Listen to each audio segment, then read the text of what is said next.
Eu acho que, pelo que eu estou vendo aqui, a gravação foi iniciada, né?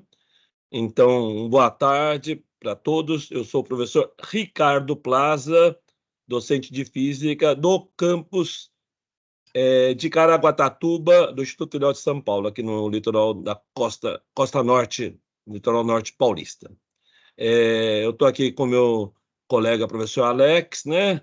E o professor Jurandir, que está aqui também, né? Eu e o Alex, a gente coordena esse grupo de pesquisa, o Jurandir também faz parte, os professores e os alunos aqui que estão presentes também fazem parte, né?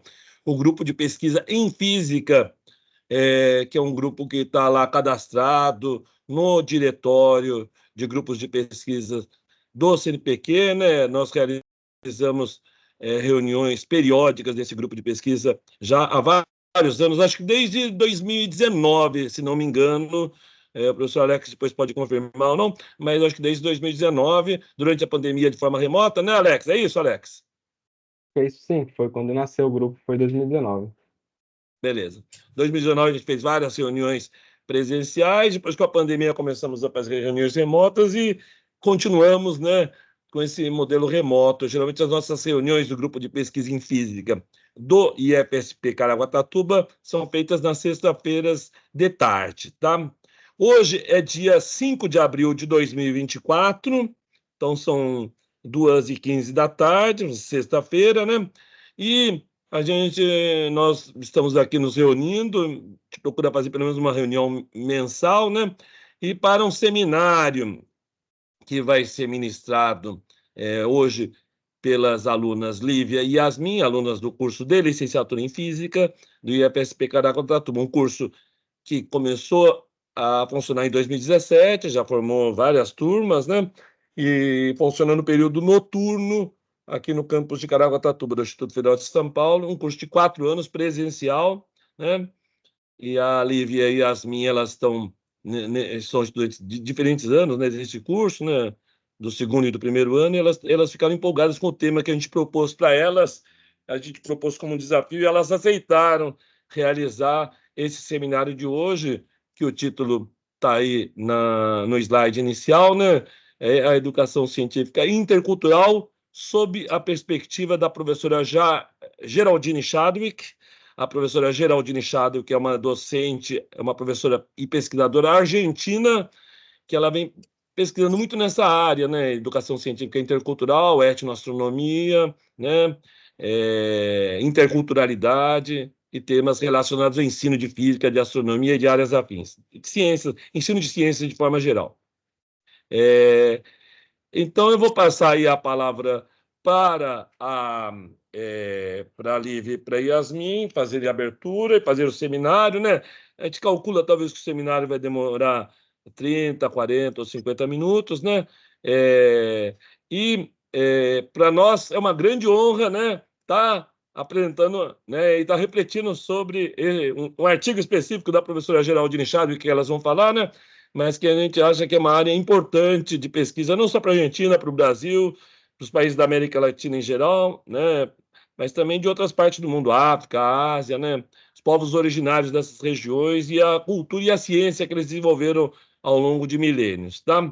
É... Então, eu passo a palavra para a Lívia.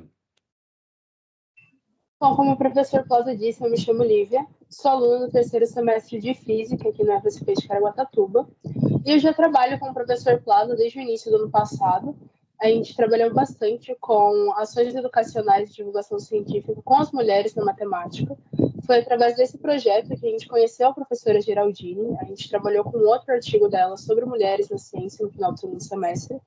E esse ano, com o meu novo projeto sobre cosmologia, cosmogonia e educação científica, a gente decidiu trabalhar com esse artigo dela, junto com a Leonor, denominado Educação Científica e Cultural, tirando fuentes conceituais sobre las playas en el Gran Chaco, voltado para esse tema de etnoastronomia e interculturalidade. E a Yasmin, como ela se interessa bastante por esses dois temas, a gente decidiu convidar ela para fazer esse seminário com a gente. A professora Geraldine, ela é voltada mais para essa área da ciência da educação, mas ela também tem trabalhado bastante com essa interseção entre as ciências naturais e a interculturalidade. Então, dessa vez, ela focou mais na astronomia, voltada para a área das Pleiades, que é uma área que a Yas se interessa bastante. Né, Yas? Se quiser se apresentar? Oi, gente, eu sou a Yasmin. Eu estou no primeiro semestre de licenciatura em Física aqui no IFSP do campus de Caraguatatuba. E esse ano o professor Plaza, ele trouxe esse artigo da Geraldine, eu achei muito interessante, eu gostei bastante de ter lido. E aí foi que a Lívia e o professor Plaza deram a ideia da gente fazer um seminário, né, para apresentar para vocês. E foi isso. Legal. Viu, Olivia? A voz da Yasmin tá super boa, e claro, a sua tá meio abafada. Eu não sei porquê, mas tá abafada a sua voz, tá, Lívia? Certo, vou falar um pouco mais alto. O senhor me ouve melhor? Agora tá um pouquinho melhor, sim. Bom, como eu disse anteriormente, a Geraldine é uma pesquisadora renomada nessa área de ensino das ciências e nos últimos anos ela se destacou bastante trabalhando com as ciências naturais, principalmente com a área da astronomia e a interculturalidade com alguns povos das regiões ali da Argentina. Dessa vez ela trabalhou com a região do Grão Chaco, que pega partes da Argentina, do Paraguai, da Bolívia até no Brasil. E ela defendeu a tese de doutorado dela voltado para esse tema recentemente, em 2022. O link está disponível no anexo do slide. E atualmente ela atua como professora da UBA, que é a Universidade de Buenos Aires, e também na UNLP, que é a Universidade Nacional lá de La Plata. Ela atua nessas duas universidades como docente e pesquisadora. Bom, para o desenvolvimento do grupo de pesquisa, a gente trabalha com algumas perguntas geradoras em torno dos livros ou dos artigos que a gente trabalha. Então, eu e a Yas separamos 5 perguntas relacionadas ao tema do artigo, mas também em diferentes áreas, para a gente conseguir gerar uma discussão e uma pesquisa dentro do grupo. Então, as perguntas que a gente selecionou têm áreas de astronomia, antropologia, conhecimento científico e também a interculturalidade. As perguntas são essas 5. O que é a educação científica intercultural? Como a gente pode aplicar essa interculturalidade dentro das salas de aula?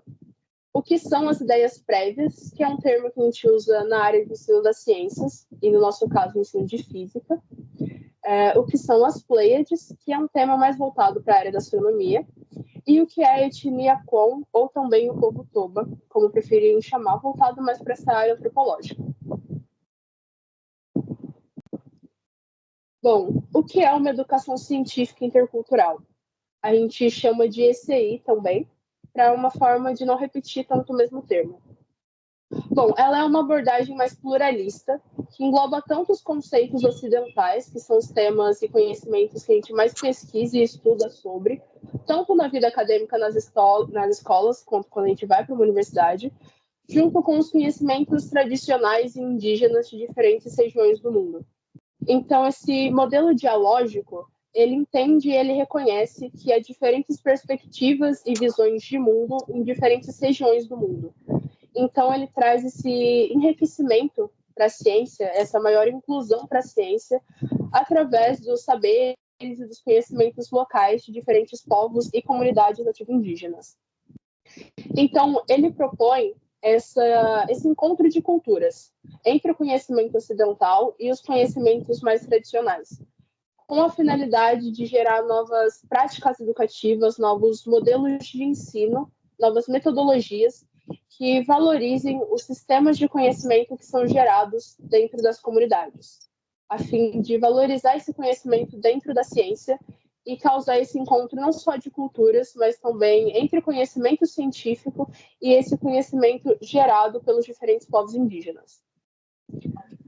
Dentro desse tema, a gente trabalha bastante com as ideias prévias, que é o conhecimento prévio que um aluno tem antes de uma determinada matéria, de uma determinada atividade ou tema científico ser abordado dentro de sala de aula. Então, é um conhecimento que um aluno pode ter adquirido de uma maneira mais informal, que ele pode ter visto um adulto falando sobre, visto em um desenho, num vídeo de um TikTok, ouvido de uma criança popular, ou talvez de ter ouvido os docentes falando sobre o tema e ter presumido algo sobre aquele assunto. Então, eles têm essa ideia prévia sobre o tema e o nosso trabalho, como docentes e futuros docentes, é entender essas ideias dos alunos e conseguir separar o que dentro dessas ideias é certo ou errado dentro do ponto de vista científico e também conseguir ampliar o conhecimento do aluno dentro desse tema, trazer um conhecimento mais profundo e mais amplo para o aluno dentro desse contexto. Só uma observação, volta ali um pouquinho, Lívia.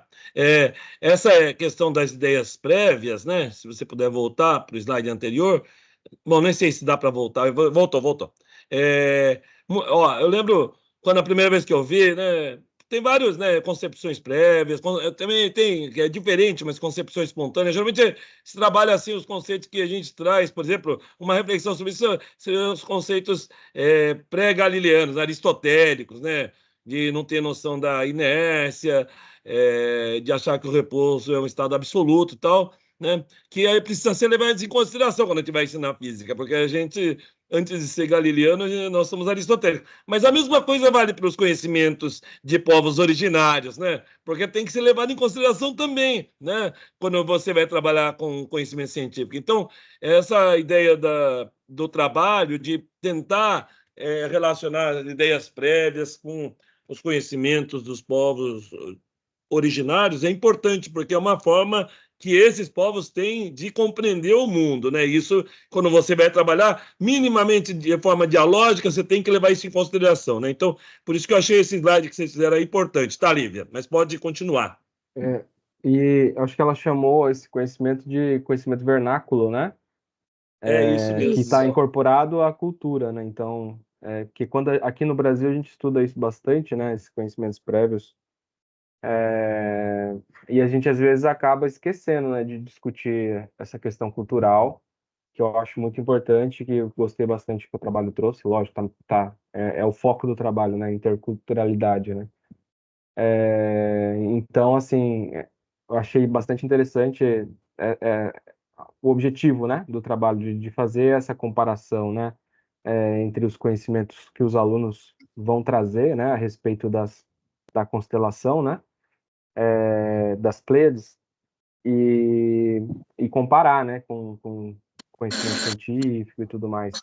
Achei bastante interessante. Não, mas eu só quis trazer isso também, né, essa atenção em que ela chamou de conhecimentos vernáculos, né, e aí eu fui até pesquisar essa palavra, né, vernáculo, foge um pouco do nosso dia a dia, né, e aí tá relacionado à linguagem, à cultura, né, então tem tudo a ver.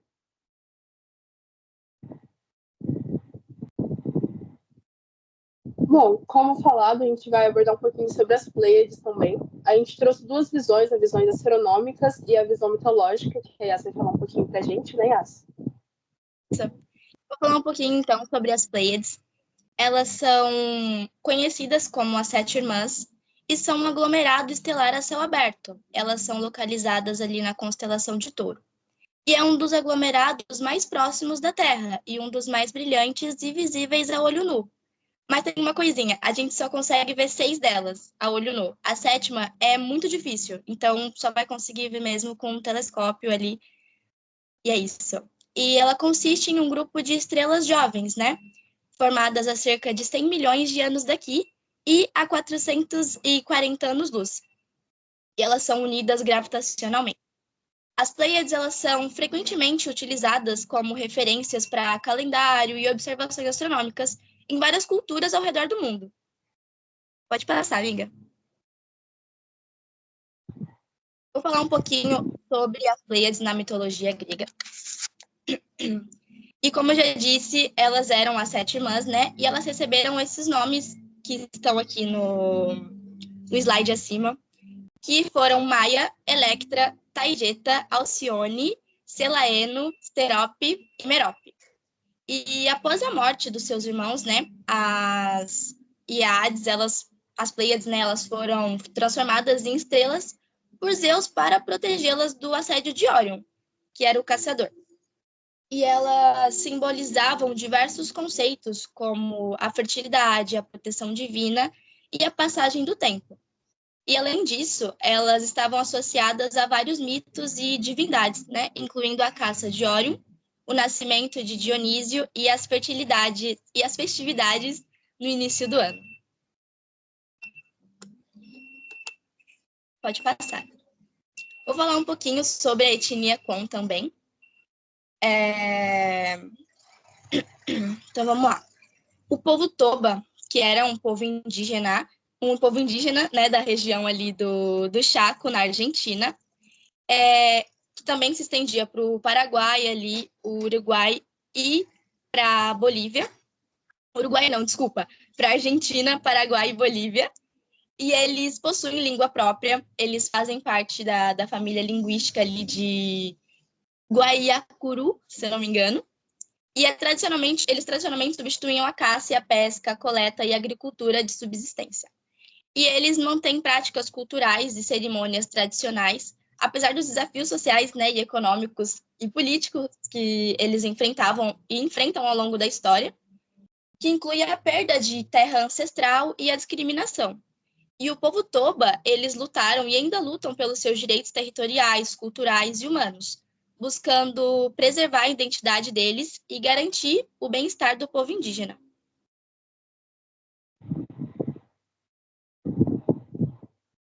Vou falar um pouquinho sobre a etnia Con e sobre a região aqui do Chaco. Como eu disse, né, sobre a etnia Con, eu fiz uma mini pesquisinha ali, e nessa pesquisa eles disseram que talvez possa não existir o nome Conlec, e sim Con, que pode ser um termo errôneo, né, que eles colocaram. E como eu havia dito, faz parte ali da Argentina, Paraguai e da Bolívia, e eles são conhecidos como Con na Argentina, como Toba no Paraguai e como Tobacon na Bolívia. E aqui do nosso lado direito tem um mapinha que vocês podem ver, que é sobre a região do Chaco. Peraí, tá um barulho aqui, rapidinho. Tudo bem, não tem problema não, tá? Interessante o mapinha que mostra essa região do Chaco bem no norte da Argentina, né? Que é uma região que no verão é muito quente e também às vezes seca. Tem épocas de chuvas também, né? Mas é uma região muito quente e abafada, né? No norte da Argentina.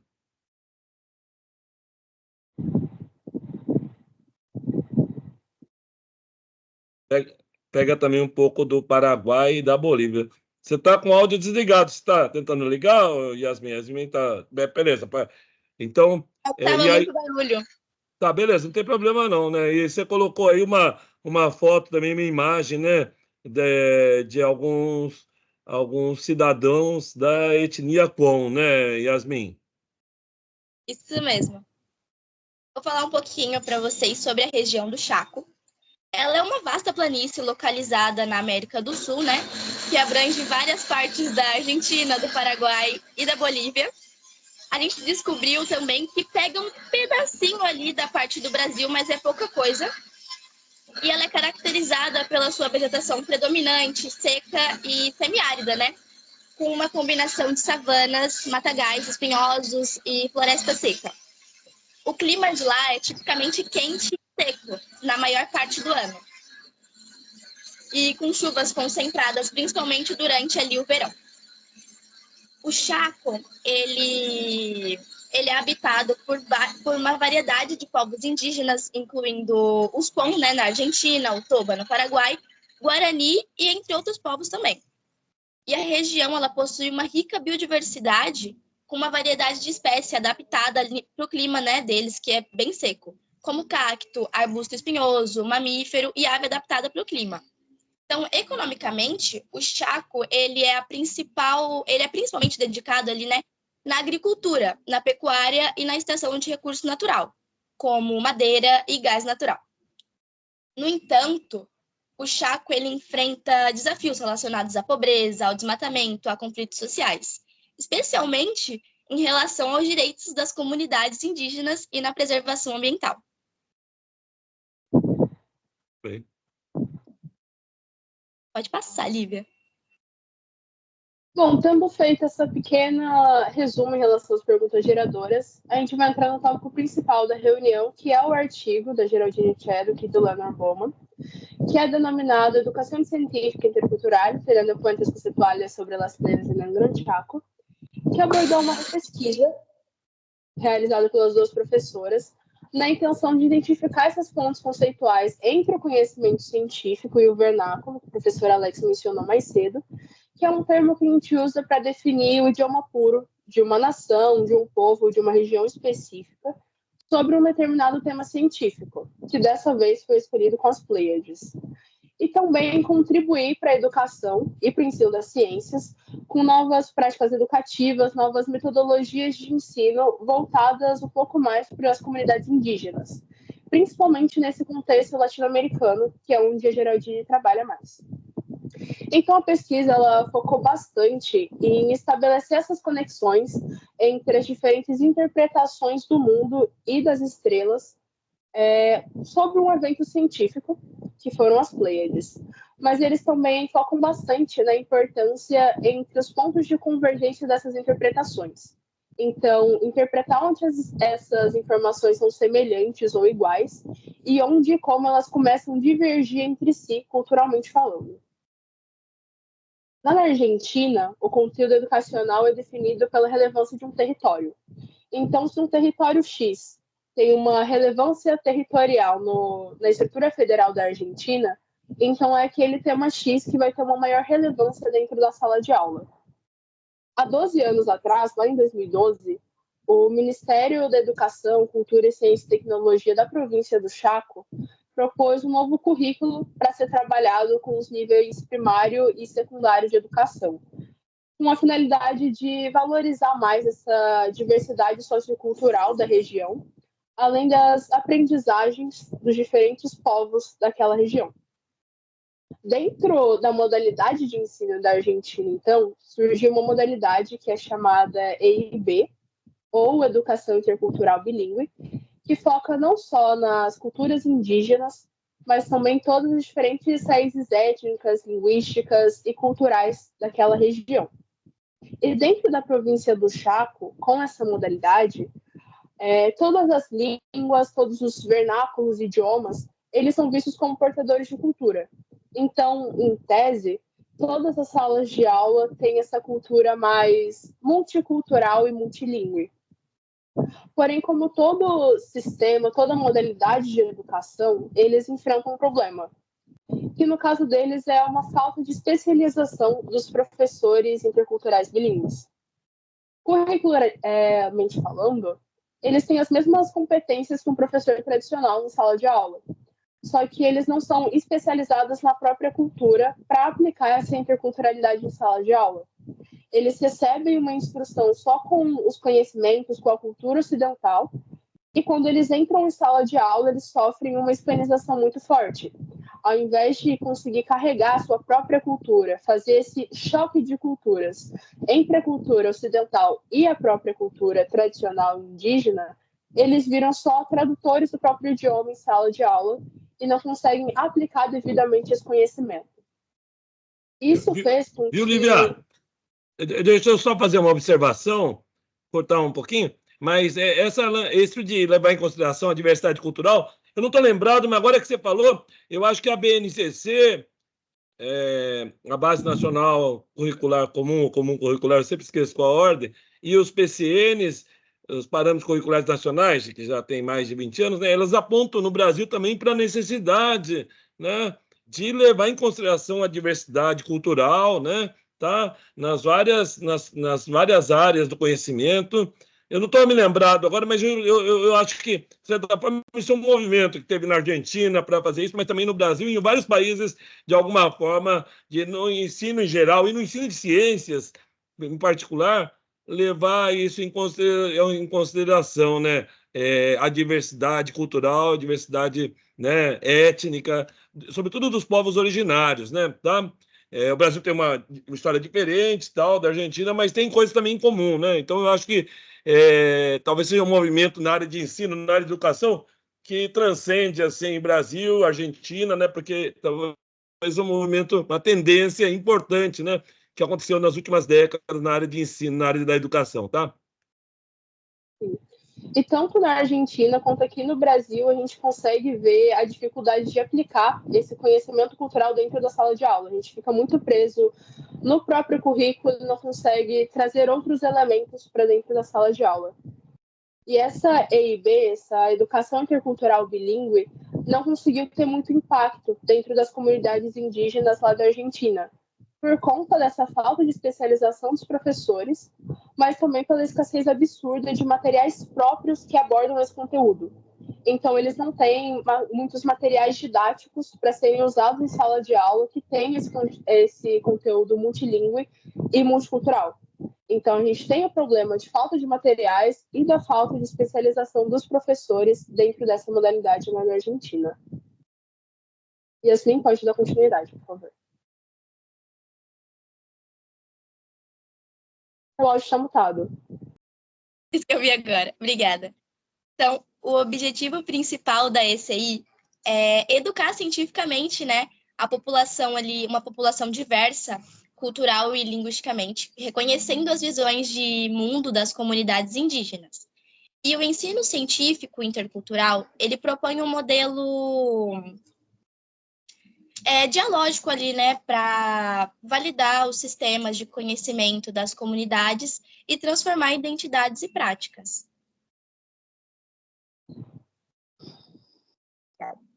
Então, os alunos, eles levavam, né, as suas próprias interpretações dos fenômenos naturais e muitas dessas vezes, em contradição com os conhecimentos científicos ensinados, publicações, né, de IP, que são as ideias prévias, a gente sempre coloca, assim, palavras que repetem bastante, a gente coloca só a sigla. Então, eles geralmente negligenciam os estudantes de diferentes culturas eles focam principalmente na cultura ali ocidental. As cosmovisões, elas fornecem coerência e significado aos fatos, influenciando a compreensão ali do mundo. E a pesquisa, ela se concentra na cultura Qom, que é um grupo étnico indígena do Gran Chaco, na Argentina, e cujo conhecimento é obtido por meio de fontes antropológicas e etnocientíficas. A cultura Qom, ela é oral integral e ali é oral integral vendo o universo como um todo, como isso. Pode passar, Lívia. Aí. As Pleiades, que também são conhecidas como Dapiche, elas são relacionadas às flores de cravo do ar. E elas desabrocham ali na primavera, coincidindo com o surgimento de estrelas no horizonte durante um fluxo heliacal.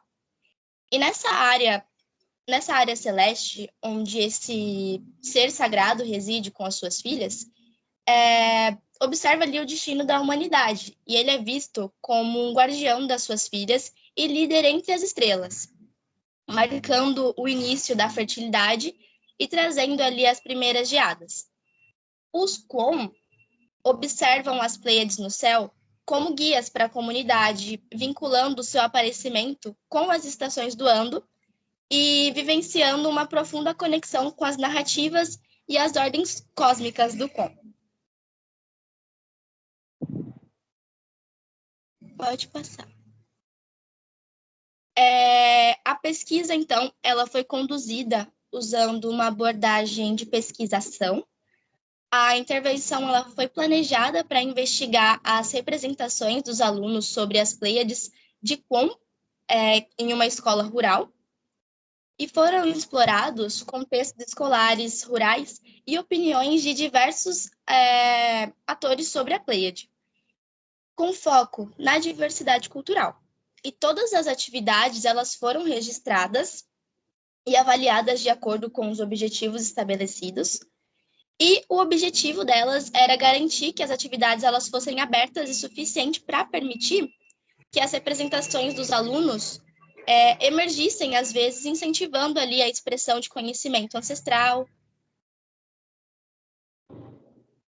Pode passar. Obrigada. Não, é o anterior. Isso. E as atividades implementadas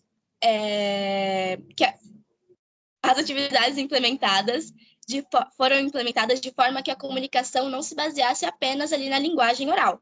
E aí eles utilizaram os 3 minutos de cartoon, que seria uma animação, né, que eles fizeram, que descreve diferentes representações culturais sobre as Pleiades. Fizeram diversas imagens e elementos e elementos para fazer uma colagem, um software do céu, na simulação do céu, usaram o Stellarium e telescópios caseiros também.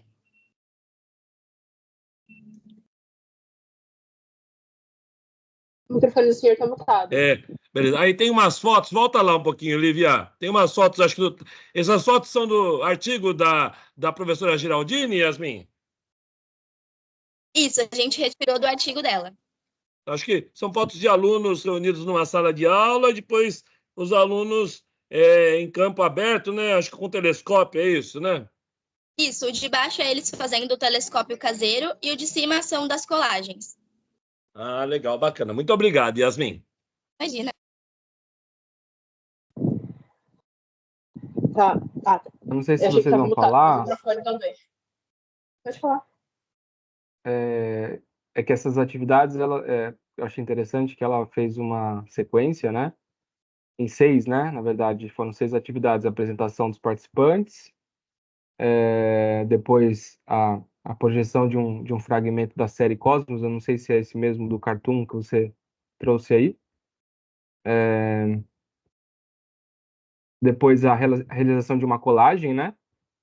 Os estudantes, eles fizeram frases, colagens, etc., que estava relacionado ao céu, né? O que eles interpretavam ali da Pleiade, né? Achei bastante interessante, foi uma construção em grupo. Depois, a interação com o simulador Stellarium, né? Eles puderam fazer a observação ali da constelação por meio do programa, né? Depois os telescópios caseiros e assim as conclusões, né? O encerramento das conclusões dos grupos, né? E aí foi essa sequência didática aí que foi desenvolvida, né? Deixar mais claro. Com seis aulas, né? Uma sequenciazinha. Às vezes, o trabalho de mestrado, né, Alex, de doutorado, é uma análise de uma sequência didática, às vezes até de iniciação científica, não é verdade? Olha, no PIBID também, o professor Alex, ele coordena o PIBID da licenciatura em Física. Às vezes, o trabalho de pesquisa na área de ensino se dá assim, né, Alex? Geralmente, né? Geralmente, pode ser dessa forma, né? E esse trabalho foi fonte, não sei se vocês já falaram, né? Foi resultado do projeto de mestrado dela, né? Da dissertação de mestrado dela. E só fiquei com uma curiosidade, né? Se ela construiu esses telescópios caseiros com os alunos, quanto tempo durou cada aula dessa, né? Isso não ficou, pelo menos pelo que eu me lembro da minha leitura, né? Não ficou claro aqui. Não sei se vocês têm essa informação. Não ficou claro no artigo, essas informações no né? artigo. Mas deve estar na dissertação, com certeza. Isso. Deve estar no trabalho de mestrado dela. Só uma observação. O Alex falou aí do Cosmos, né? Teve o Cosmos original lá do Carl Sagan, mas essa nova remake do Cosmos feito pelo Neil deGrasse Tyson tem um monte de animaçõezinhas, né? Então talvez eles pegaram um trecho de alguma animação de alguns dos episódios da nova versão, porque as animações são muito bacanas, as animações da nova série Cosmos, porque usa um monte de tecnologia. Eu lembro de uma animação sobre o Faraday que é fantástica, né? E tem outras animações muito bacanas sobre história da ciência. Essa nova versão do Cosmos, como a antiga era muito rica em história da ciência, mas essa também está muito rica. Mas passa aí a palavra de volta para a Lívia. Bom, as professoras já trouxeram bastante desses elementos da cultura com para dentro da atividade, então os estudantes daquela região eles tiveram mais liberdade de se expressar através das colagens. Então, com os desenhos, com as frases, com as palavras, que foram mais voltadas para uma pergunta principal, que ela é trabalhada tanto no artigo quanto aqui nos nossos slides, que é: o que você vê quando você olha para o céu? E os alunos, eles relataram não só as estrelas e os corpos celestes, de uma maneira mais básica, mas eles também citaram casas, citaram animais da região do Chaco, chegaram a citar pessoas. Então, elas trabalharam, depois dessa coleta de dados, com uma estatística para perceber a repetição entre as respostas dos alunos. Elas conseguiram 31 respostas diferentes de diferentes estudantes. E as Pleiades, assim como as Três Marias e as Réas, que são um tipo de ema ali da região do Chaco, tiveram certas repetições. As Pleiades são conhecidas como as Pleiades, mas também como Sete Irmãs, como a gente já abordou anteriormente, ou também como Sete Cabras. Elas foram citadas por cerca de 6 vezes, e os alunos também demonstraram um conhecimento prévio sobre a história da Dafiti, que a Yas mencionou anteriormente, que é esse ser extremamente poderoso e protetor com as suas filhas, e que na visão dos Kon, numa forma geral, as Pleiades têm uma conexão muito forte com a cultura agrícola da região. Então, eles também têm essa visão de um amadurecimento dos frutos ali da alfarrobeira. Os Kon, eles veem a terra de uma maneira mais estratificada. Perdão, passou um caminhão aqui na rua. Os Kon têm uma visão mais estratificada da terra. Então, eles separam ela em terra, céu e água. E essa concepção deles, entre essa relação da própria cultura com as estrelas, fortalece bastante a ideia inicial do artigo, que era essa ligação, essa conexão entre o conhecimento vernáculo e o conhecimento científico, com essa visão deles das Pleiades e do que eles representam dentro da cultura, principalmente nessa parte mais agrícola da cultura deles. Aqui a gente colocou a tabela, eu acho que vocês conseguem ver melhor pelo computador, que também foi retirada do artigo, que foi a estatística realizada pelas professoras, da repetição de palavras, desenhos e frases que eles usaram ao longo da pesquisa. Inclusive as Pleiades aqui, mencionadas 6 vezes, também aparecem. Eu tô vendo, volta lá um pouquinho, Olivia. Eu vou voltar. Eu tô vendo lá mais um, é isso aí. Lua, a lua é o que mais aparece, né?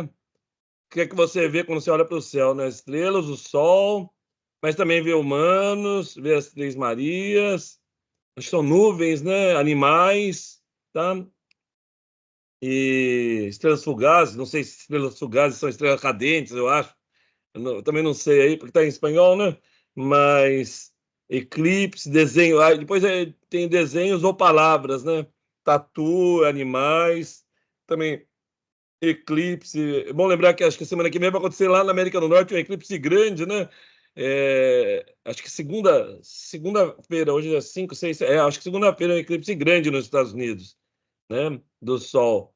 Mas tem várias questões interessantes nessa tabela que ela tentou sintetizar as respostas ou por meio de desenho de burros, né? Ou por meio de palavras, né? Essa tabela aí é importante ela para tentar ver o número de repetições que aparece, né? De fato, a Lua é o que a gente mais vê, né? No céu, né? A Lua, inclusive aqui no sentido, acho que mais do que o Sol, até, porque eu acho que os alunos entenderam a pergunta como no céu noturno, e não no céu diurno, né? Mas a Lua é uma coisa importante, assim, em todas as civilizações, né?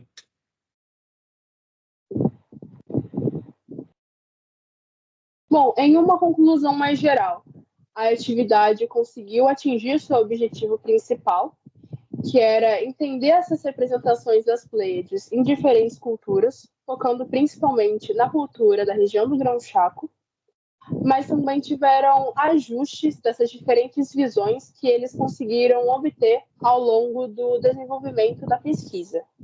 E os resultados, eles mostraram a importância dessa ligação entre a cultura Kon e as estrelas, mas também a necessidade da preservação cultural, não só do povo Kon, que tem um longo histórico de luta pelos seus direitos sociais, políticos e econômicos, mas também das comunidades indígenas daquela região ali do Chaco.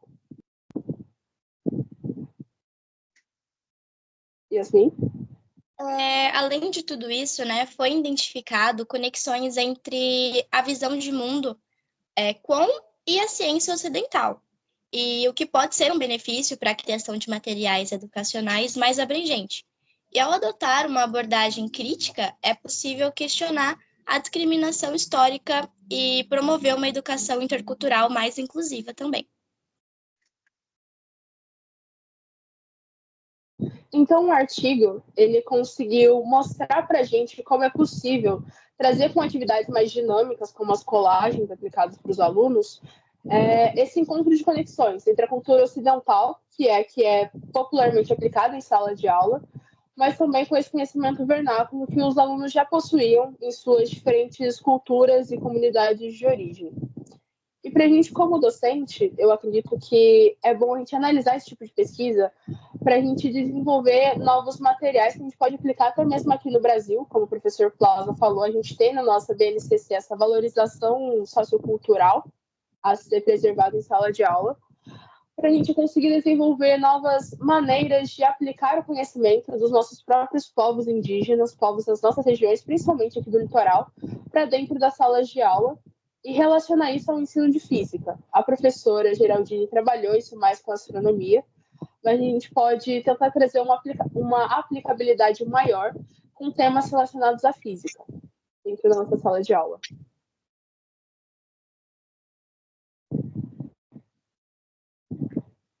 Yasmin, gostaria de acrescentar alguma coisa? Alguém gostaria de fazer uma pergunta, acrescentar algo? Eu queria fazer uma observação aí, né, que isso é importante, não se trata, porque a pessoa geralmente se contrapõe uma coisa contra a outra. Então vai negar a ciência, tudo vale, mas não é isso, né? É ter uma visão um pouco mais orgânica de como o produto, como o conhecimento é produzido, como foi produzido, e como a gente precisa levar em consideração isso, sobretudo na área de ensino, né? Porque não é só física, é ensino de física, não é só astronomia, é ensino de astronomia, né? Então, é importante ter esses conhecimentos. Eu estava vendo agora, o Alex lembrou bem, esse artigo agora, ele foi publicado em 2018, né? Ele é fruto do mestrado. Ela ia defender o doutorado agora em 2022, a professora Geraldine Chadwick, né? Então, talvez ela tenha aprofundado mais nessa área, nos estudos dela, mas eu acho que a gente. Porque a visão bem contrapõe, né? Qualquer coisa que não seja ciência é mitologia e tem que ser negada. Mas, veja bem, lembrar que o Galileu, o Kepler eram astrólogos, né? Ok? Então, a gente tem que levar em consideração a história, né? O professor Alex Lino fez uma parte do doutorado dele na Itália, estudando Galileu e tudo mais, né? E ele tem contribuições e artigos importantes sobre isso. Inclusive, lembro de um artigo dele sobre uma carta lá, o Galileu, um artigo importante, que o Alex foi o autor desse artigo, né? Acho que fruto da pesquisa dele lá no doutorado, mas que você levar em consideração a história do conhecimento, a história da humanidade, porque a gente não pode achar, ó, a gente está em 2024, né? O conhecimento atual é esse, e nossa, que burro que era o Aristóteles, o Galileu, o Newton, né? Ou a etnia toba, né? Os povos, ou quem for, porque não, como é que eles não sabiam tudo que a gente sabe hoje, né? Pois é, daqui uns 100 anos vão falar a mesma coisa da gente, né, Alex? Porque o conhecimento é algo que está se construindo coletivamente e evoluindo, né? Não acaba nunca, né? Então, acho que essa reflexão é importante porque tem gente que faz o fla-flu. Não, é a ciência contra o resto, né? Eu acho que tudo é muito mais complexo do que só isso. Não sei se você quer fazer alguma reflexão, Alex. Eu estava refletindo sobre o trabalho também, quando eu fiz a leitura, e achei importante que as pesquisadoras aí trouxeram a questão da formação, né, dos professores, de certa forma, mesmo sendo da etnia, mesmo sendo ali, né, dessa comunidade, eles acabam sendo inibidos, de certa forma, de passar para os alunos deles a própria cultura que eles têm, né? Porque a formação é ocidental, né? Então tá bem claro isso no trabalho, eu só estou repetindo. E achei interessante isso, porque, de certa forma, a história da ciência, o ensino intercultural, ele vai realmente trazer isso, né, esse aspecto aí de não deixar se apagar a história, né, dos conhecimentos anteriores, né, que o professor Plaza falou que é bastante importante a gente entender como que foi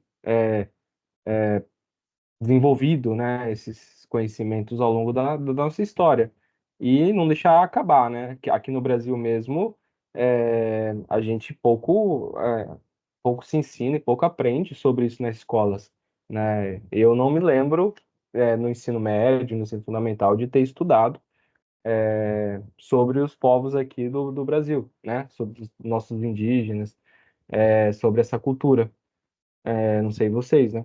Então, a gente acaba tendo pouco ensinamento, né? E pouco aprendizado por consequência.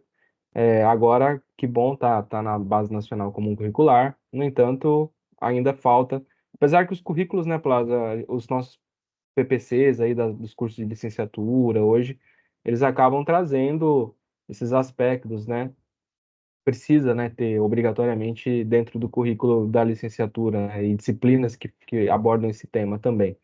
E isso vai contribuir com a formação de vocês para que vocês possam também, né, como futuros professores de educação básica, levar esse conhecimento adiante, né? E como a Lívia falou também, essa questão local, né? A gente mora aqui numa região que existe uma cultura bem forte, né, dos caiçaras e tudo mais.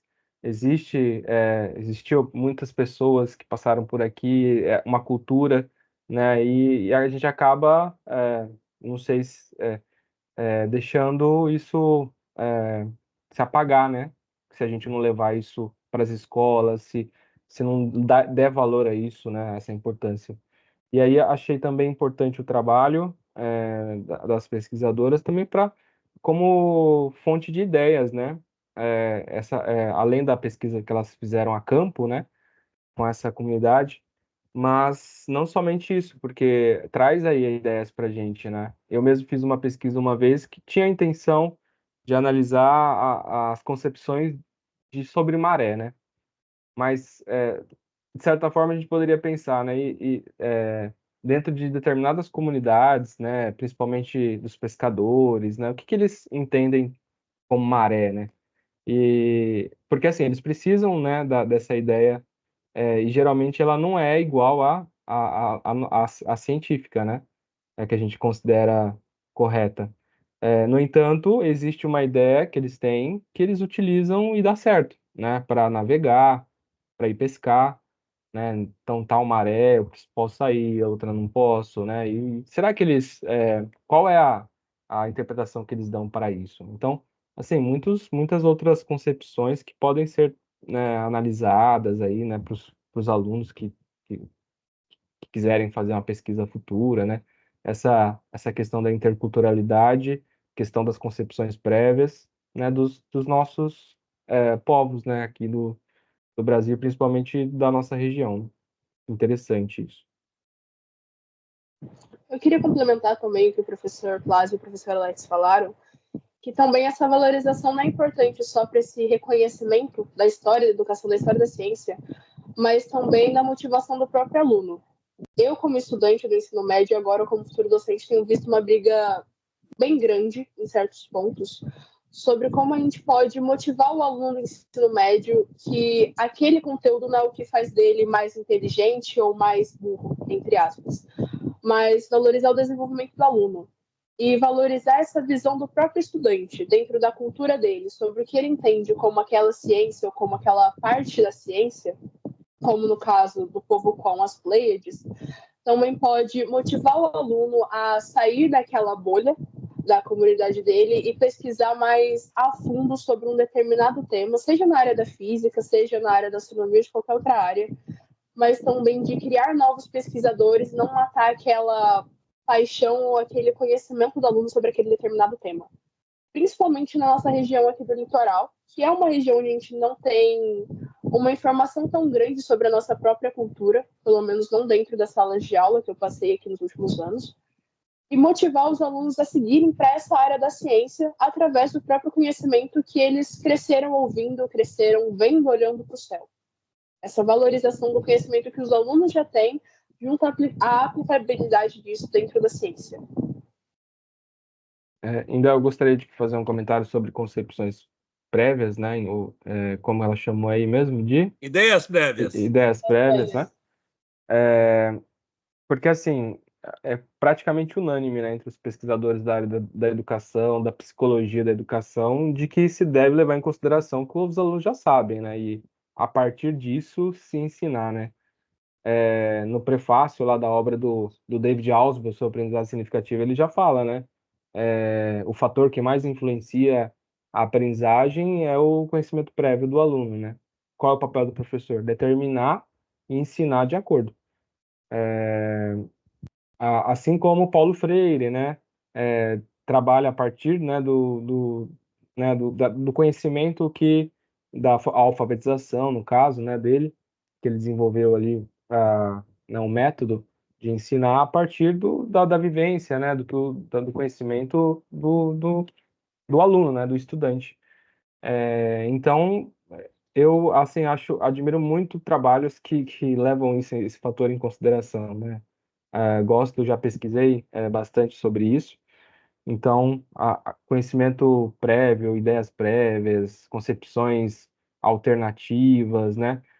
Lógico, cada um tem algumas nuances aí que diferenciam uma da outra, mas o ponto-chave aí, o principal é que nós, como educadores, como professores, devemos levar em consideração esses conhecimentos aí, né?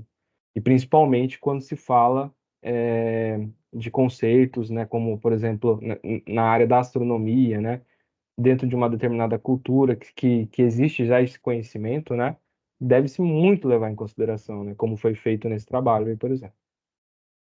Inclusive, complementando, depois eu passo a palavra para a Yasmin, se a Yasmin quiser falar também. Quando é o caso dos gregos, aí a gente acha super bonito, né? O Zeus, o Ório, o caçador, né? Ele, inclusive, assediando as 7 filhas e o Zeus transformando em estrela para proteger o Ório do assédio. Você vê essa questão, inclusive, né? Das mulheres, direitos das mulheres. É interessante, porque está por trás. Mas a gente se encanta com toda a mitologia grega, mas, pois é, pela mesma importância que a gente dá para uma mitologia de origem europeia, para estudar, a gente precisa também dar o mesmo grau de importância para outras mitologias, particularmente as dos povos que viviam aqui na nossa região, né?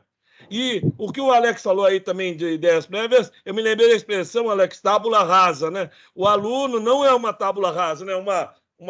Uma folha em branco, né? Tá? Que a gente chega e vamos ensinar física, vamos ensinar astronomia, vamos ensinar matemática. O aluno traz concepções, né? E a expressão tábula rasa, né? Porque a gente chega e fala, ó, você tem que aprender e tal. Quer dizer, a gente não, o ensino tradicional, né? E eu acho que a gente tem que, de alguma forma, levar em consideração que o aluno não é uma tábula rasa, né?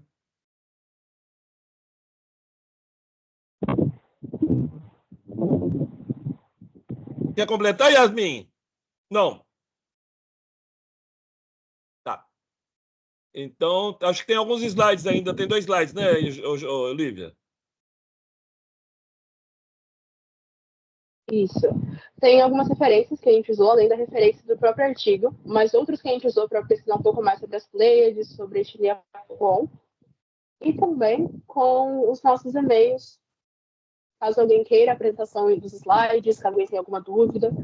Eu queria acrescentar também, só uma pequena observação que o professor Plaza falou no início do seminário, que é sobre essa possível mudança da educação em diferentes regiões. Eles têm essa aplicabilidade da valorização sociocultural, e a gente tem isso aqui no Brasil também, e a gente vê essa semelhança desses projetos, mas também ver que os problemas são muito semelhantes. Essa falta de especialização dos professores, essa falta desse material didático próprio para essa interculturalidade das regiões aqui do Brasil.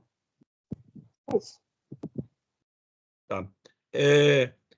Deixa eu só completar uma última coisa que eu queria falar, depois também o senhor Alex e Yasmin, mas essa questão que eu acho que é importante, né? Assim, eu acho que a Yasmin falou que eles veem o universo como um todo, né? Interligado. E muitas culturas veem. E tem um lado, eu sei, nós somos físicos, né? Eu e o Alex, a Lívia e a Yasmin são alunas, e é bacana ver 2 estudantes do primeiro e do segundo ano, né? A Lívia no segundo ano e a Yasmin no primeiro ano. A Yasmin começou o curso há menos de um mês e pouco, um pouquinho mais que um mês e pouco, né? Já está com desenvoltura e tudo, né? Isso é muito bacana ver. Mas tem um lado espiritual, assim, né? Veja bem, para falar, professor, isso é o seminário do grupo de pesquisa em física. Mas, veja bem, a gente pensa assim, a ciência, né? Pensando um pouquinho, a gente transforma em objeto. Objeto, bem que na quântica já observador e objeto estão misturados, tal, né? Mas objeto de estudo, tal. E, de certa forma, essa ideia de objetificar, de transformar tudo em objeto, você acaba transformando a natureza, a Terra, o universo em objeto, né? E com o objeto você não se relaciona. O objeto você pode estudar, você pode usar, você pode extrair recursos, né? Você pode, vira quase que o objeto o seu escravo, né? Nisso. Eu acho que esse lado de tentar entender a relação do ser humano com a natureza, com o cosmos, né? Porque a gente também gosta de se maravilhar vendo o céu noturno e olhar, quer dizer, e tentar ver e refletir o que é que tem lá do outro lado, naquelas estrelas, né?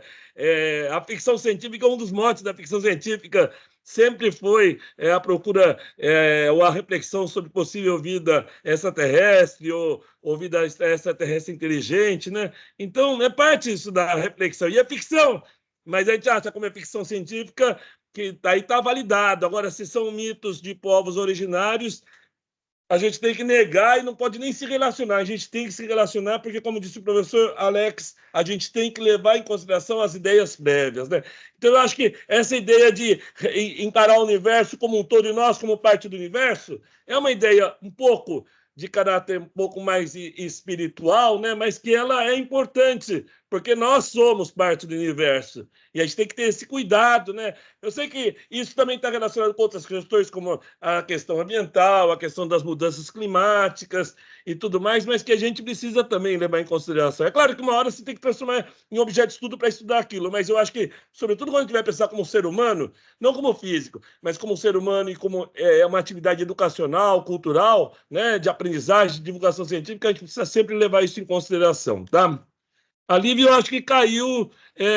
Ô, Yasmin, você quer complementar alguma coisa? Não.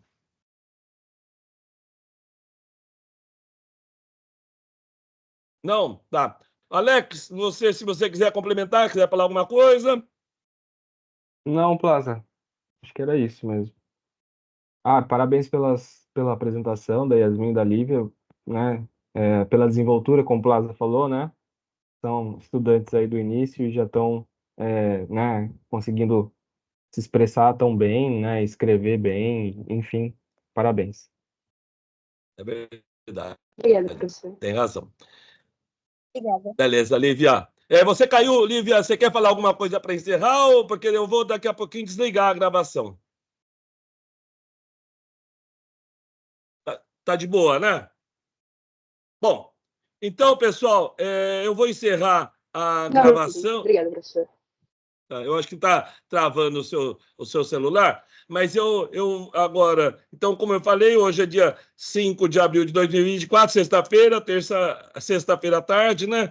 E a gente está terminando aqui o seminário que a Lívia e a Yasmin, estudantes, alunas do curso de licenciatura em Física do campus de Caraguatatuba, do Instituto Federal de São Paulo, IFSP, elas ministraram aqui para o grupo de pesquisa em física. O líder desse grupo é o professor Alex Lino, que está aqui no seminário, né? Eu sou o vice-líder e a gente está procurando sempre, por meio desse grupo, estimular a pesquisa, estimular a procura aí para se desenvolver em áreas de conhecimento relacionados à física, ou ao ensino de física, ou à história da ciência, ou à divulgação científica, né? Então, é isso. Esse trabalho da professora Geraldine Chado, que é muito importante, e eu acho que esse seminário foi bastante produtivo para todos nós, tá? Agradecer muito a Lívia e a Yasmin que se dedicaram a ele. Então, deixa eu parar aqui a gravação. Vamos ver.